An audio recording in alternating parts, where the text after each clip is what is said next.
Friends, তোমরা দেখতে পাচ্ছ এই যে গাড়িটা লোড হচ্ছে অশোক লিল্যান্ডের 12 টন 22 ফুটের চেন্নাই থেকে। তো আমরা ছোটবেলায় শুনতাম মুর্শিদাবাদের কিছু কিছু শ্রমিক কোথায় গেছে, চেন্নাই কাজে গেছে।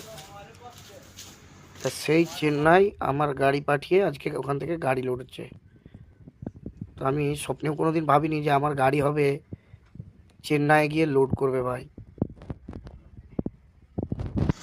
অনেক দেখেছি আমাদের মুর্শিদাবাদে অনেক শ্রমিক চেন্নাই কাজ করতো। ছোটবেলায় আমরা একটা ফিল করতে পারতাম যে চেন্নাই কত দূর, চেন্নাই কোন দিক দিয়ে যেতে হয়, কীভাবে যেতে হয়।